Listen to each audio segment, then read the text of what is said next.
અનિશ્ચિતતાઓ વચ્ચે કોમોડિટીમાં પણ વધારે એક્શન જોવા મળી રહ્યું છે। પશ્ચિમ એશિયામાં શાંતિના સંકેતથી ક્રૂડમાં આજે ફરી ઘટાડો આવ્યો છે, તો સામે પક્ષે અક્ષય તૃતીય પહેલાં પણ સોના ચાંદીની કિંમતોમાં જોરદાર ઉછાળો આવ્યો છે।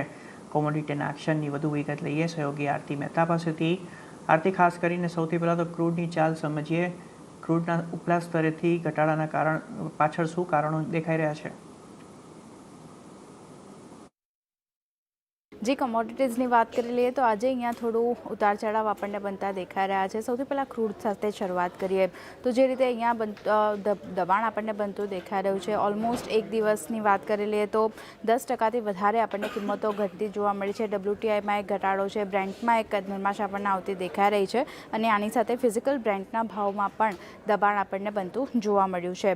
હવે IEAનો એક રિપોર્ટ આવ્યો છે ક્રૂડ માટે અને તેમણે કહ્યું છે કે ગ્લોબલ ઓઇલની ડિમાન્ડમાં ઘટાડો થવાની શક્યતા બનતી દેખાઈ રહી છે। જે યુદ્ધ ચાલી રહ્યું છે એને કારણે આ ગ્લોબલ ડિમાન્ડ જે છે તે આપણને અહીંયાથી ક્રૂડની ઘટતી જોવા મળી શકે છે અને ઓલમોસ્ટ 2020 બાદથી ઓઇલ ડિમાન્ડ ઘટવાની આશંકા તેમના તરફથી બનતી દેખાઈ રહી છે। બીજી બાજુ જલ્દી જ અત્યારે ઓઇલ ફ્યુચર જે છે તે આની અસર નથી જોઈ રહ્યા। જે સંકટ ચાલી રહ્યું છે એની અસર તેમને નથી દેખાતી, પણ જલ્દી જ આની અસર જોવા મળશે। સાથે બેઝ કેસની વાત કરી લઈએ તો સપ્લાય વર્ષના મધ્યમ સુધી સામાન્ય થતી જોવા મળી શકે છે અને ખાસ કરીને વેસ્ટ એશિયાથી જે સપ્લાય છે તે અહીંયાથી સામાન્ય થવાના અનુમાન પણ IEAના રિપોર્ટમાં તેમણે વ્યક્ત કર્યા છે, એટલે એક નજર રાખવાની રહેશે IEAના રિપોર્ટ માટે। બીજી બાજુ વાત એટલે એક ફોકસ જે છે તે ઓવરઓલ ક્રૂડ પર અત્યારે બનતું દેખાઈ રહ્યું છે, કારણ કે અત્યારે જે રીતે સ્ટ્રેટ ઓફ હોર્મુઝ અહીંયાથી યુએસનું બ્લોકેજ અત્યારે બનતું દેખાઈ રહ્યું છે એને કારણે સપ્લાય ડિસ્ટ્રપ્શન છે અને IEAના રિપોર્ટ મુજબ ગ્લોબલ ડિમાન્ડ જે છે તે અહીંયાથી ક્રૂડની આપણને ઘટતી જોવા મળતી દેખાઈ શકે છે। જી આરતી, તો આ સાથે સોના અને ચાંદીમાં પણ આજે સારું એક્શન જોવા મળ્યું હતું। સોના ચાંદીમાં તેજી પાછળ શું કારણ જોવા મળ્યું છે?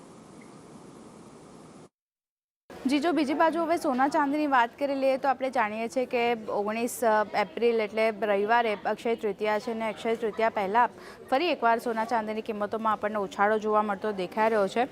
કિંમતો જે રીતે વધી છે, US ઈરાન વચ્ચે ફરી બીજા તબક્કાની બેઠક અને બીજા રાઉન્ડની બેઠક આપણને થતી જોવા મળી શકે છે।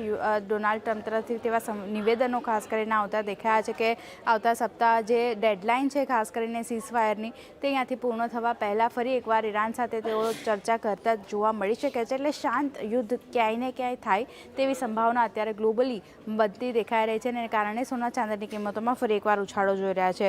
ડોલર ઇન્ડેક્સ જે ઘટી રહ્યો છે એને કારણે પણ સપોર્ટ મળતો દેખાયો છે અને ઓલમોસ્ટ 6 સપ્તાહના નીચલા સ્તરની પાસે આપણને ડોલર ઇન્ડેક્સ આવતો દેખાયો છે, જેને કારણે સોના ચાંદી એક વધતા દેખાયા છે। ક્રૂડ ઓઇલની કિંમતોમાં પણ ઘટાડો એક રીઝન બની રહ્યું છે સોના ચાંદીની ચમક માટેનું। વાત કરી લઈએ કિંમતોમાં કેટલો ઉછાળો આપણને જોવા મળ્યો છે, તો જો સોનું એક સપ્તાહમાં ઓલમોસ્ટ 1% જેટલું ઘટ્યું છે, ચાંદીમાં 3% જેટલો ઘટાડો આપણને જોવા મળ્યો છે, પણ એક મહિનાની જો વાત કરી લઈએ તો સોનું 5% ઘટ્યું છે, ચાંદીમાં 9%નો ઘટાડો જોઈ રહ્યા છે અને યર ટુ ડેટની વાત કરી લઈએ તો હજી પણ સોના ચાંદીની જે ચાલ છે તે આપણને તેજી તરફની બનતી દેખાય છે, કારણ કે યર ટુ ડેટમાં સોનું ઓલમોસ્ટ 13% અને ચાંદી 3% જેટલી આપણને વધતી જોવા મળી છે। તો ફરી એકવાર જે નીચલા સ્તરેથી સુધારો આપણને આવતો દેખાઈ રહ્યો છે। ઇન્ટરનેશનલ માર્કેટ, સ્થાનિક બજાર બંનેમાં એક અપસાઇડ આપણને સોના ચાંદીની કિંમતોમાં બનતી દેખાઈ રહી છે। જી આભાર આરતી। તો આ સાથે ભારત